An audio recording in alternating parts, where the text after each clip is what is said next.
Welcome to the WP Builds podcast, bringing you the latest news from the WordPress community. Now, welcome your hosts, David Wormsley and Nathan Wrigley. Hello there once again, and welcome to this episode 153 of the WP Builds podcast. This episode is entitled Losing Clients Before You Even Get Them. It was published on Thursday, the 7th of November, 2019. My name's Nathan Wrigley from pictureandword.co.uk, a small web development agency based in the north of England, and I'll be joined a little bit later, in a few minutes or so, by David Wormsley from davidwormsley.com, so that we can have our discussion, which, as I've said, is all about losing clients before you even get them. But before we get on to that, just a couple of links to alert you to wpbuilds.com/subscribe. You can use that link to get connected to all the things we do over at WP Builds. Those things might be, for example, signing up to our newsletter list. That is the box on the left-hand side, or you could use the box on the right-hand side, and you'll be able to sign up to our alerts email. I'm going to really strongly suggest that you do that one. So that's the blue box on the right-hand side over at wpbuilds.com/subscribe, because if you do that, I'm going to be sending you some plain text, very, very, very simple to read and easy to dispose of if you don't even want to open them, emails about Black Friday deals that are coming up. Now, they're going to come thick and fast in the next few weeks, and as soon as I hear about them, I'll send you an email. Look at the title, see if it's any interest. If not, throw it away. If it is, open it up and you'll be able to see in just a couple of lines what the deal is, and so on and so forth. On that page as well, you're going to be able to sign up on your favourite podcast player, join our Facebook group of 2,300 WordPressers, and there's other things like our Twitter feed and so on as well. The other link to mention would be wpbuilds.com/black. Over there, I'm going to be putting the deals that I email out from the list I've just described. So that's wpbuilds.com/black. It's a filterable and searchable list of Black Friday deals. Some of them, although they haven't yet started, they have in fact announced the dates and the percentages off. So you can see half a dozen or more right at this moment. So wpbuilds.com/black if you would like to keep up with those. I really appreciate it if you feel that you could click on any of those links, because it certainly helps keep this podcast going. The other link I want to mention is wpbuilds.com/advertise. Feel free to use that form to get yourself on the WP Builds podcast and get your product or service in front of a WordPress specific audience. A bit like these guys. The WP Builds podcast is brought to you today by WP Feedback. Are client communications eating up all of your time? If so, check out WP Feedback. It's a visual feedback tool for WordPress that's specifically designed to get you and your clients on the same page. You can check that out at wpfeedback.co. And Page Builder Cloud. Work faster in your page builder of choice by reusing your cloud-saved templates. Import and export any layout to any of your WordPress websites. Page Builder Cloud works with Elementor, Beaver Builder, Breezy, Gutenberg, and many more.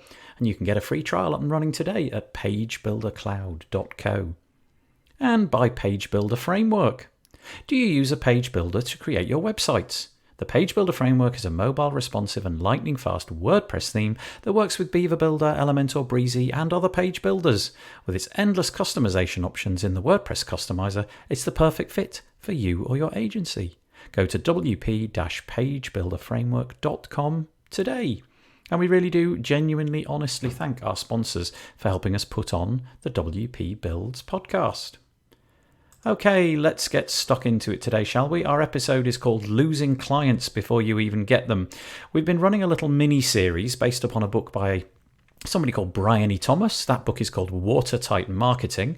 Episode 149 was all about marketing funnels not existing. Episode number 151 was called Are We Leaking Clients?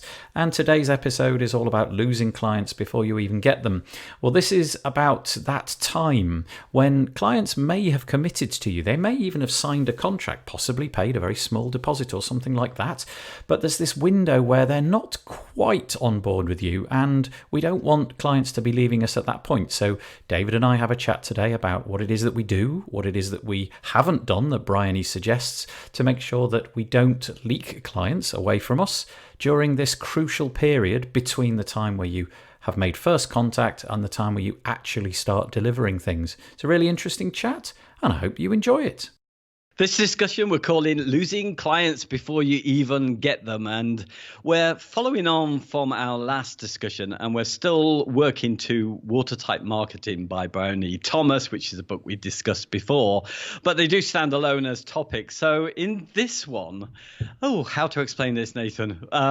We've really got to talk about. So last time we spoke, we were actually talking about forgotten clients. We were talking about those existing clients who perhaps didn't know any longer what it was, why they were paying us money, and all the other things that we did. So we were leaving money on the table. In this case, we're looking at something that she's identified as another potential leak. And that's when you think you've got a client on board. They may even have paid you, but in fact, this is kind of the welcome window. This is the period where they're on high alert, really judging your services. And this is still a potential area where you could lose them, even though they've committed to paying or maybe even signed a contract. So that's the area that we're discussing today. So just to be clear, this is not necessarily the period of time in between which you've spoken to them maybe for the first time. You've established that they need a website and possibly what they need, but there's no payment. Are we specifically talking today about the period after they've paid, but you haven't really delivered anything yet? I think so, mostly. Okay. Although I think it can include, because we're going to move on to the next topic that's actually in her book, which will be looking at more how you're kind of getting people to make that kind of initial commitment or that contact with you. So it could indeed be, in my case, as I like now, for them to chat to me as the first conversation. So it could be the gap in between them chatting to me and booking. So I think they're keen, and then they don't go on to book. Or it could be after they book, before I actually start building their site. So okay. I think these are all areas where I think it's the welcome window, where you think you've got them as a client or a customer, and it's all going, can go wrong. Yeah. I don't think we look at this too much, do you? No, not really. And in my case, as we'll find out later, I haven't really had too many problems with this particular aspect. But I'm sure that lots of people had, this, what did you call it? The window of something. The welcome window is what you referred to. Period in which they might get away despite the fact that you believe you've got them. Yeah, and the point she's making is that, the fact that them handing over the cash is really just the beginning. It's not their end. It's not when they are effectively emotionally connected to you. They haven't actually made that commitment to you. So I suppose it becomes more obvious with other businesses. So if you order something online for the first time, you may have paid your money, but your judgments about that company are going to depend on how quickly that item was delivered and whether it met your expectations.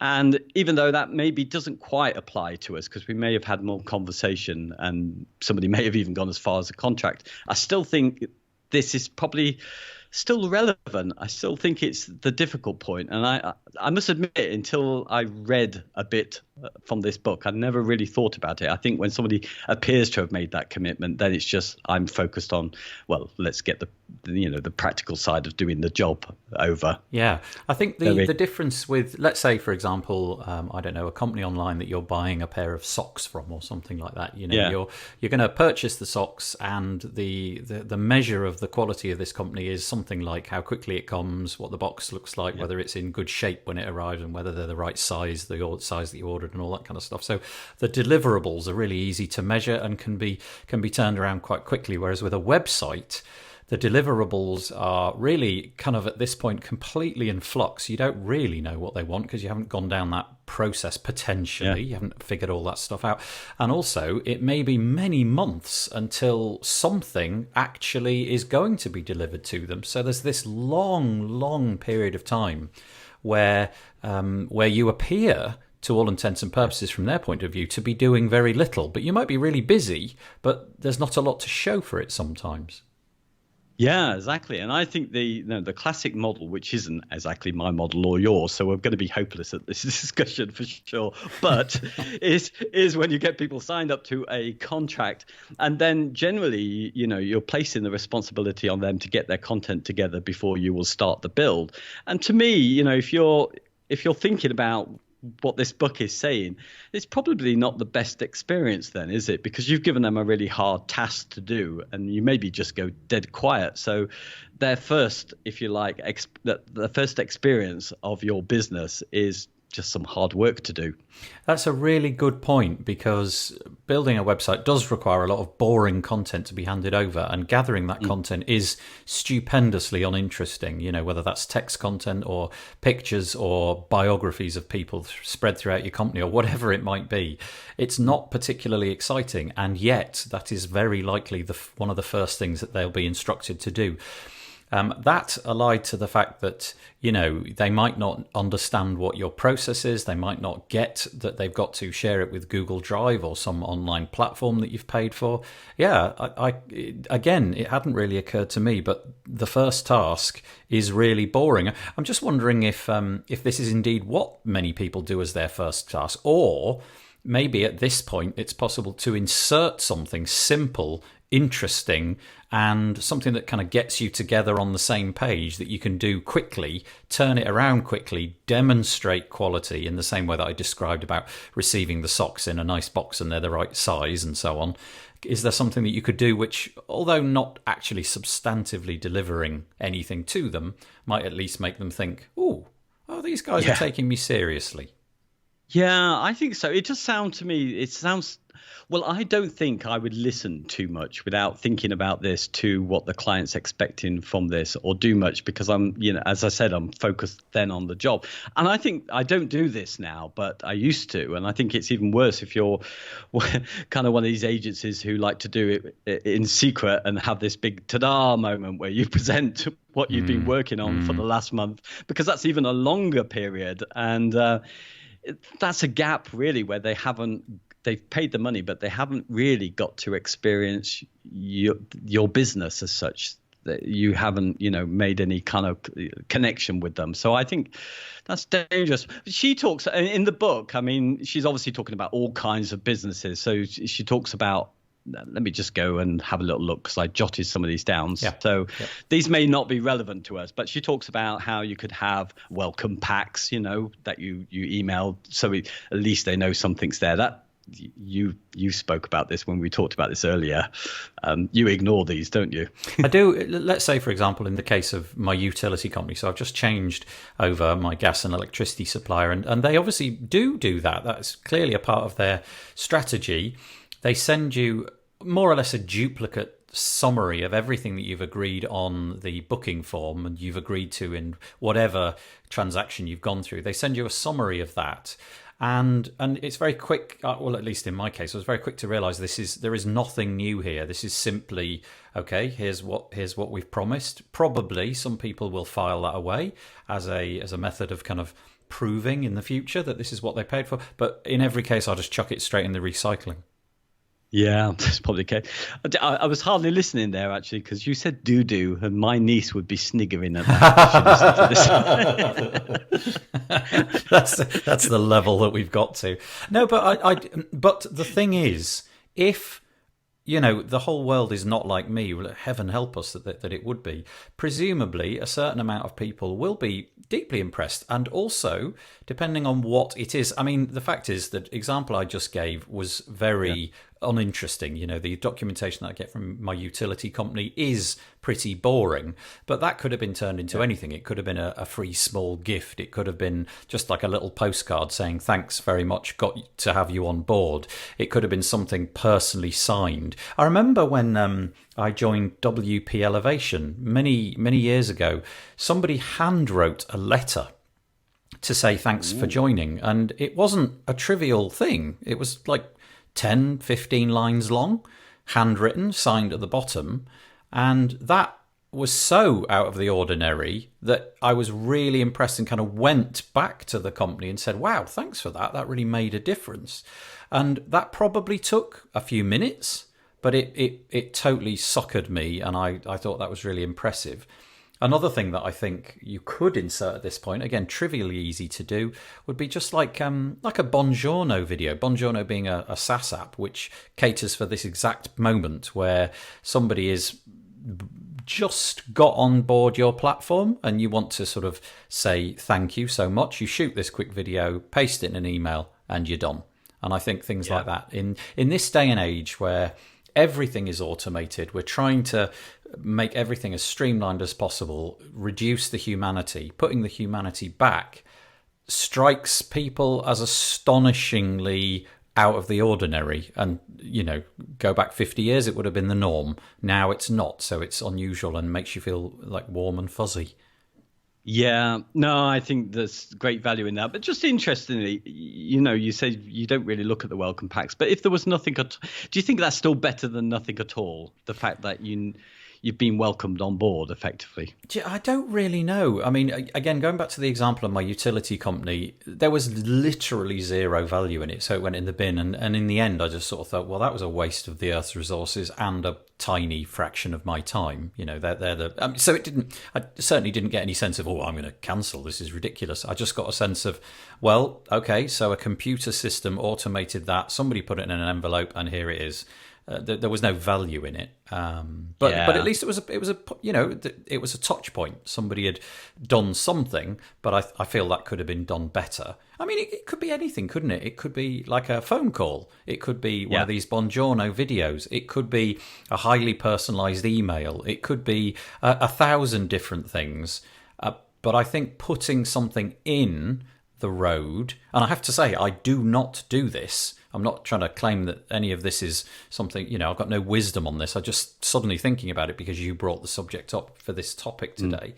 That would be a very good thing to do. And I can't for the life of me think why I don't do it, except for the fact that as soon as the deposit's been paid, I'm thinking, great, it's done. I can now treat them as my normal client and put them in my normal process, which hasn't really got a great deal of humanity in it, he said guiltily. Yeah, and I think that's the whole value of this section of the book, I think, just to remind us that this is probably a delicate point where we think we're safe, and we're probably not yet in the client's mind safe. They're still at high alert, judging us the most. There was a few other things in welcome pack wasn't the only thing that this book came up with. So it suggested some other things, like you might want to send them something that links to some of your how-to videos, something that might give them a list of blog posts or something that might be relevant to what they need. So, particularly in the example where they might have to do the hard work of getting together their content for you, I think it might help to provide them with some help along the way to doing that. Yeah. Be active. I suppose the problem with all of this stuff is, if, like me, time pressure is not extreme, my day doesn't involve, seriously minute by minute appraisal of what I'm going to do each and every minute. I can find the time. So my memory would be my problem, remembering to do it. So if I put in my process to do something, let's say it's to make a little welcome video and send it out to them with me literally saying, thanks so much, I really appreciate it. I'll send you some information in the next couple of days about what you need to do, but I'm really thankful that you've joined us. It would simply be a process of me forgetting. But if I put it in my process that I go through, then I probably wouldn't, and I would do it. Yeah, and do you know what? I think this whole series and this book is about trying to think where all the gaps, where all the leaks are, and then try and put some kind of process so you make sure that you don't end up losing people just for ignorance or just forgetting it. So I think, that's what, going back, this is not today's topic, but on the last topic we were talking about clients. The discussion made me get on and do something, and I think I was mentioning about some of these AppSumo deals that I bought that I haven't given to clients or are not using. So I did that recently. So I contacted them, did a video on my existing customers, the forgotten ones. And now I've made it part of my process. So after I've built the site and they're on our hosting, after a certain length of time, then I will add in something so they can get their Google statistics in an easy form. So it's a little value add to remind them. So there was just one of my, because I won't get to cover this anywhere else, but it was just that conversation we had last time allowed me to think about what I'm going to do next as part of my process. So that will be built in now. Yeah, that's really interesting. So you've built that in, you've costed that in, that's fine. But you don't reveal it to them. You keep that completely silent, and then you drop it on them as a totally unexpected, oh, we just thought we'd do this for you. We've been thinking about you, and we thought, wouldn't it be good if you had some easy access to analytics data? Yeah, that's really interesting. I like that. Yeah, so it's got to be a process. So, so I get reminders say, oh, you got to, tell them about this and add this, and it's a little value add, a little system to do it. So in the same way, we're trying to think about how we could do that with this gap. But as we discussed earlier, I don't think it's so much a problem with us because we do this real personal touch and get straight on with the job, don't we? Yeah, more or less. In my case, I would get straight on with the job. I mean, there's never like a list of 7 jobs sitting dormant that need to be, gone through. Normally it's, okay, I've got one job, finish that one, got the next job. And I'm very frank, I do say I've got 3 jobs before it would be your turn, and that's going to take 2 months or whatever. So I say you probably won't hear from me for a couple of months, but it doesn't mean anything. But you understand that it's not beginning straight away because there's only me. But also, as I've said so many times before, for me, the phone is my best friend. Actually speaking to these people, I believe, for me, works better than any automated system, and getting on the phone and trying to communicate with people and leaving answer machine messages or leaving a video demo or whatever it might be. I just find that to be enormously more effective than trying to do this through things like email or automated systems.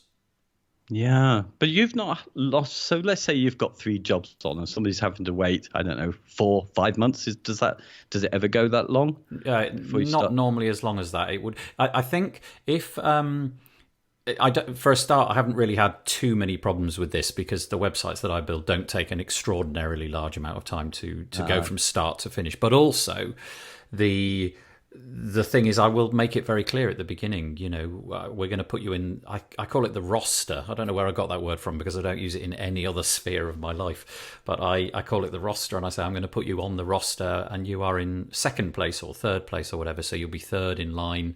And in the same way that when your website is being built, you'll appreciate the fact that I'm working on that only. You've got to understand that there's other people in front of you in the queue, and nobody's, to my knowledge, not booked me because of that, or has found that weird. They've just accepted it, and I'm pretty honest about how long it's going to take. It'll be 6 weeks before we start. No problems. What about you? Yeah, I've not really had a problem. I mean, I guess I've learned from you. I've learned that I need to put more of the personal touch in. When I first started, and of course, my colleague has been dealing with people on the personal level, and she's brought in most of the work for me. So my experience is quite limited. But I was taken by some of the arguments that, I was expecting people to come to my website and go through my booking form, and I was considering, should I try and, get rid of these time wasters up front.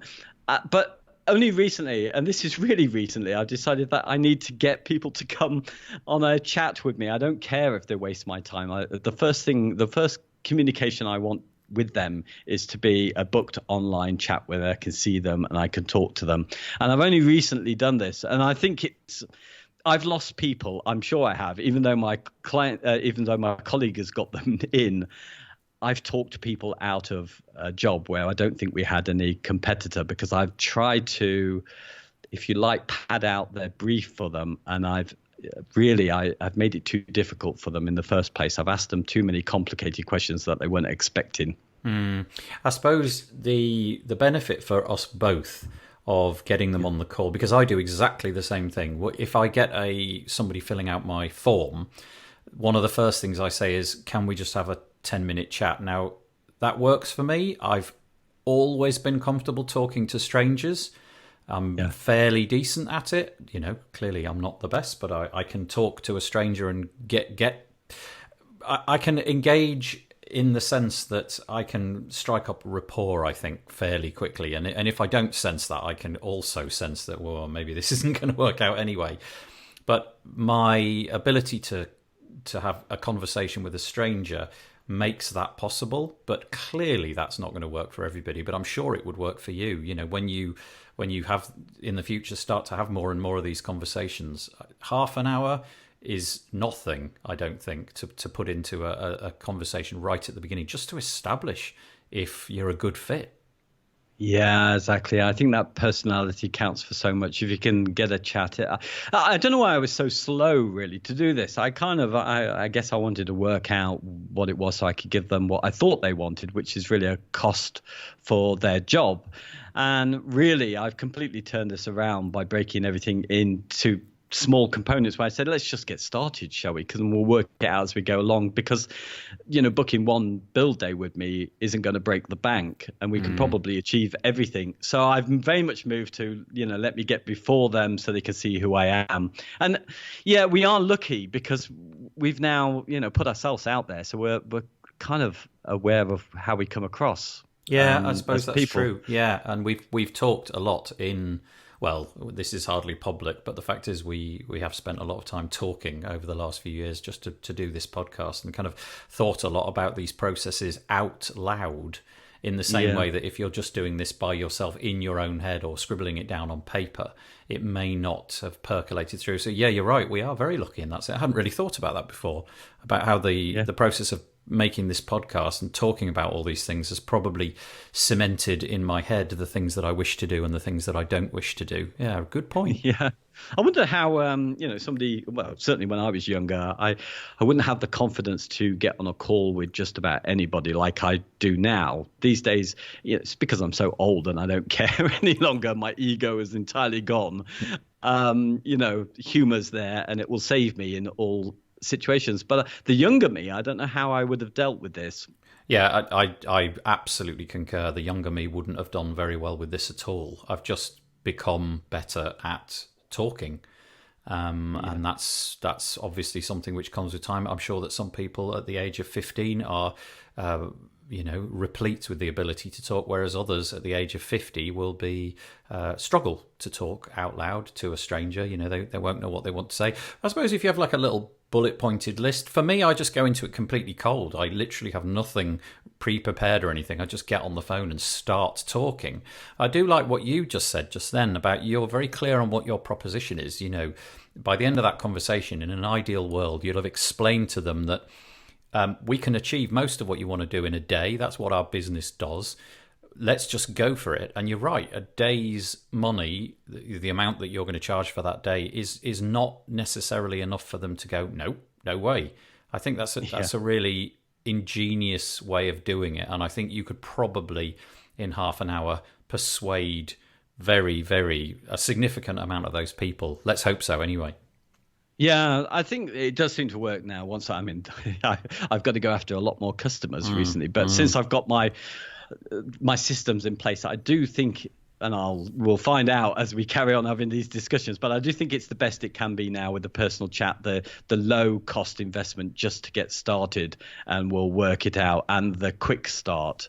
But even so, I still feel like only just recently I've been thinking about this whole potential gap where you could lose people between the chat that I have and them not booking.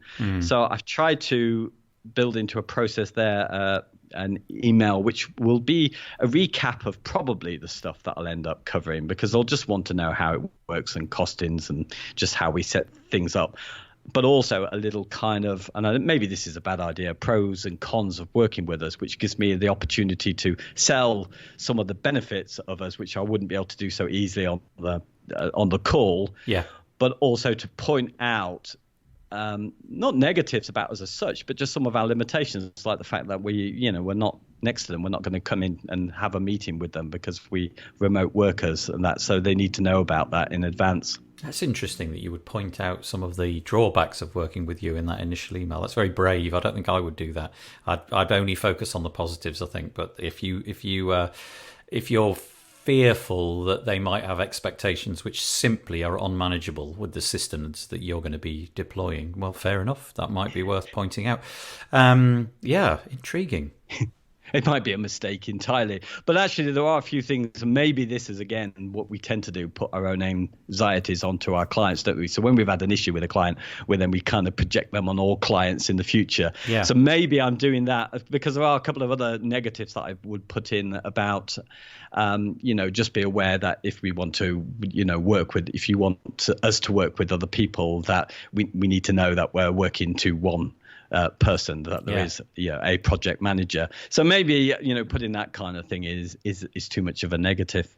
I do like the idea though of sending a sort of summation of what it was that you've spoken about and possibly agreed to. Whenever I go to a sort of client meeting, I always ask if I can record on my phone everything that we've talked about, and I make it very clear that audio file will be destroyed. It's just for my purposes.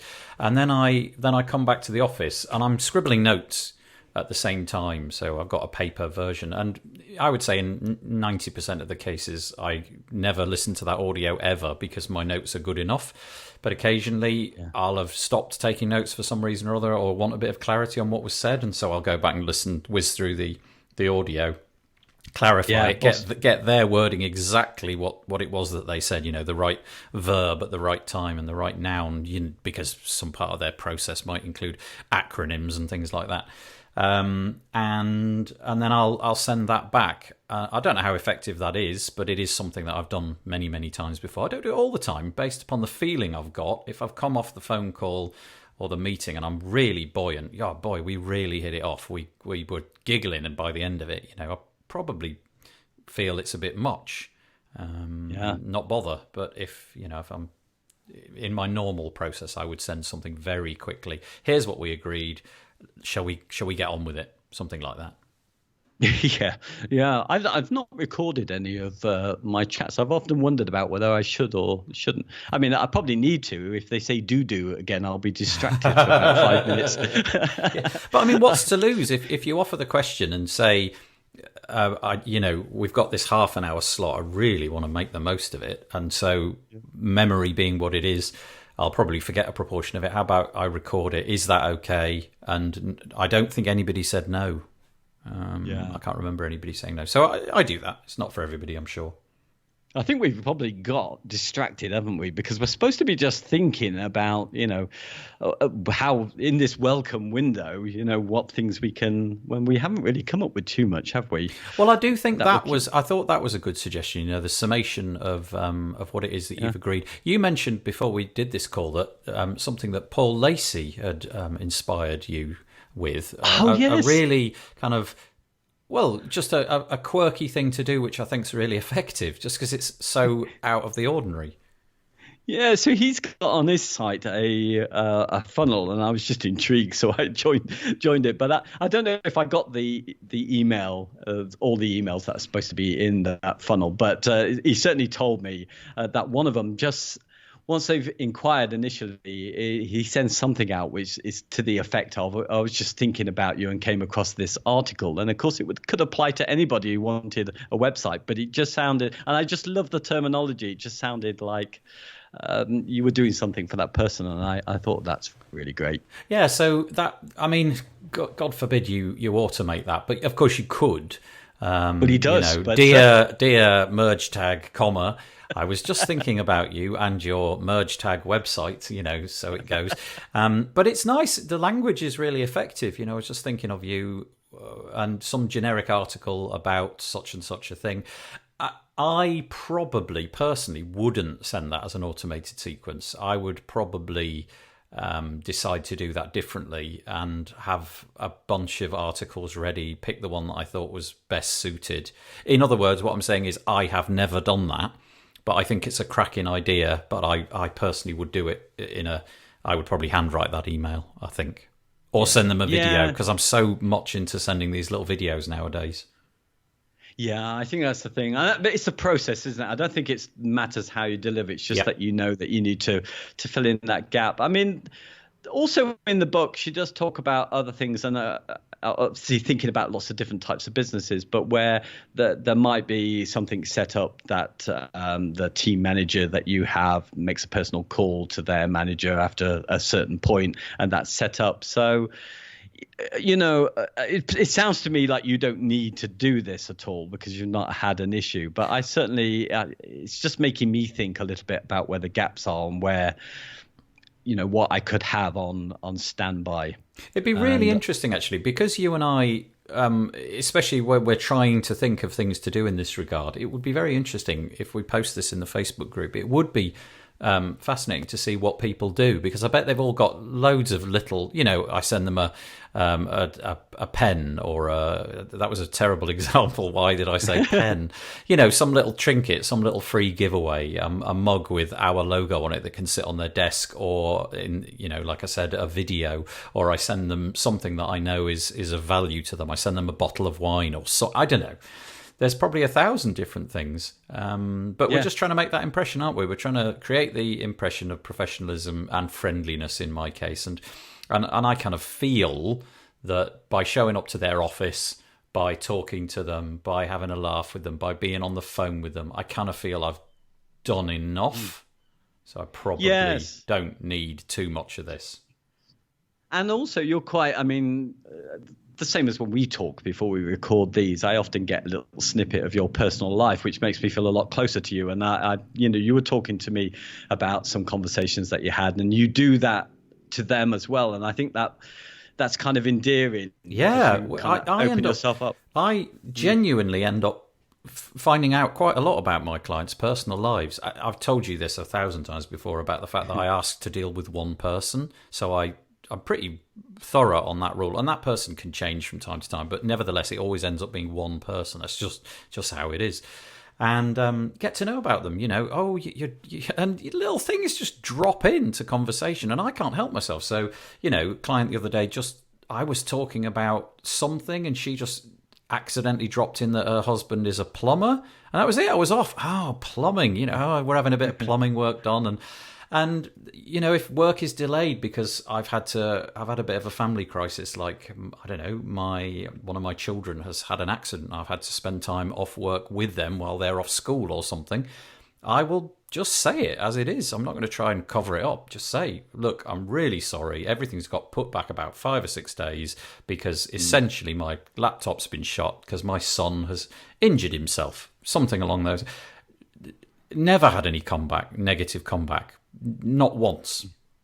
Yeah. I think, humanizing these things. Again, in the book, there is a mention with the sort of welcome pack and things that can go in there, perhaps photographs or biographies on people who might be dealing with their account. Now, that's probably not relevant to us, but in effect, it's doing the same thing, isn't it? It's trying to personalize the people that you're going to deal with, make them feel more human. So there's that connection. Yeah. I actually lost a client recently. And it was so nice after I'd lost them, because I very equitable about it. I didn't kick up a fuss or try. To be honest with you, I didn't even really try to keep them on, because it was so self-evident from everything that was coming from their side that they'd got it sauced. They knew from some hire they'd recently made within the company, they'd got WordPress under control, so they didn't really need me anymore. And so, I booked a meeting. We handed over all the details. I gave them the admin login and told them about the plugin licenses that they need to take on and all that sort of stuff. It was all very fine. And then a couple of days later, I just out the blue got an email which said, thanks for everything. It's been a really nice dealing with you. And if we ever need a new website or anything, we'll come back to you. And I just thought, well, I didn't ask for that. That made me feel really great. Yeah, that's fabulous. That's how it should be, isn't it? Yeah. Do you know what? We can't fill in the gaps here, but I just wonder if there are folks who do get as far as a contract, and then there's this big job that they've got on, something that I've never done, where it's all gone horribly wrong when you do start working. I'd just be interested if people think that it could be down to this issue, this welcome window, this, high alert time. I'd be really intrigued about that. Just for the benefit of everybody, it's just so that you know, the noise that you may, for the next few minutes here in the background is an enormous drill outside my house, and I can't do anything about it. It's just going to come on and go off, so apologies about that. I'm not even going to try and hide it from you or edit it out or anything. Yeah, so getting back to the subject, I've been super lucky in that I'm sure that this is true. Every contract that I've had signed has turned into a website. I don't think I've had that problem. But my position... This subject actually scares me because I would hate to have to deploy this in anger. We talked about this before we started recording as well. My contract says that the deposit's non-refundable. The deposit could be as much as 50% of the project, depending on what's going on. And getting into that conversation, if something horrific happened, maybe it isn't even their fault. Maybe their business is suddenly in crisis because of their own cash flow problems, and they just want to pull out at this point where you've banked on the money. And let's be honest, as soon as the deposit arrives, you probably have banked on 100% of it arriving. You'll assume that you're going to finish the work. Like I said, we had this discussion before, and I think in a lot of cases I probably wouldn't deploy that contract. I would probably just say, look, that's fine. I've not really done much. Okay, I've done a couple of hours. I'll refund you all of it, or the vast majority minus a little bit for some work that I did start with. What would you do? Yeah, I think I would do the same. I mean, I've made everything time-based now, and I know there's lots of arguments against that, so it's not likely to come up. But I think I would, and I think it would make me reflect on this period, whether I did everything. Because in theory, it should never happen, should it? There should be, from when they sign up, there should be sort of incremental changes that are happening in that relationship. So there should be no surprises where suddenly they're asking for a refund because it's gone horribly wrong. I think this is the area we're talking about today is probably the area where we are at danger because we think it's done and we're getting on with the work, where probably it's the time to be listening more than ever. That's what I feel. So I think I probably would, because only now talking about it, I'm aware that there's this potential area where it could be wrong. So I'd probably refund because I would think it was my fault for not, stepping people up to the journey correctly. So I think I'll. Yeah, it is interesting. Like I say, I haven't had to deploy this in anger, but no doubt there'll be many, many stories of people who have had this exact problem, that it's all, for some reason, it's all gone pear-shaped and they have to pull out and have had to deploy lawyers and all sorts. Like I say, thankfully, in my case, it hasn't gone wrong. But you know what? It is interesting because before we had this discussion, before you and I started talking about this a couple of hours ago in order to make this podcast, I actually had a really different opinion about what this time represented, this time when maybe they are either thinking about paying the deposit or have already paid the deposit and you're making a... I always thought about this as like the least dangerous time, that everything became dangerous after they started to see the fruits of your labour and then start to go, no, I wasn't expecting that at all. I didn't really see this as a danger time, probably largely because it's all been fairly smooth for me. Yeah, and I think it has for me on the whole, apart from me talking people out of their jobs. But otherwise. But, the refunds is a really interesting thing because all of us, I think, would like to be big people and refund. But, really, if it's going to kill your business, you just can't, can you? So you've got to sort of stand your ground. No, you absolutely can't. So whilst that was said, in truth, if I financially couldn't afford it, I'm sure that I would have to be that person. But I'm working on the basis that I could, and the potential stress of getting into a bit of what could end up being a litigious process may not be something that I really want to deal with. That, of course, and the fact that my contract has never been 100% tested in that case, and I don't actually know if it's got leaky holes in it, whereby any lawyer would be able to rip it to bits. Yeah, probably. Unfortunately, it works both ways, but really nobody really pays me anything more than I'm happy to kind of give back, if you like, and I can afford to give back. So, I mean, I'm protected from that reason. So there's pros and cons with that, but yeah. Yeah. Okay. Well, David, I don't know if you've got a lot more to say on this topic. This is a bit of a warning. We're on about 40 minutes already. Is there anything that you want to scoot to quickly, or do you think we've done this? No, we are done with this one. Okay, great. Absolutely. So that was how many? What are we on of our little mini series? This was leak number 2 in Bryony Thomas's Watertight Marketing. We'll get to leak number 3 in a future episode. Yeah. All right. Bye bye. Bye bye. Well, I hope you enjoyed that. Always fascinating talking to David about these things. He's obviously been reading the book, Watertight Marketing by Bryony Thomas. Perhaps it might be a good idea to go and get yourself a copy of that if you've been enjoying it. There are some links in the show notes, but it's always nice to hear some fresh ideas around the very important topic of keeping clients no matter what point in the project life cycle you are on. The WP Builds podcast is brought to you today by Page Builder Cloud. If you want to dramatically speed up your WordPress website's workflow, then check out Page Builder Cloud. It securely saves all your templates to your own cloud.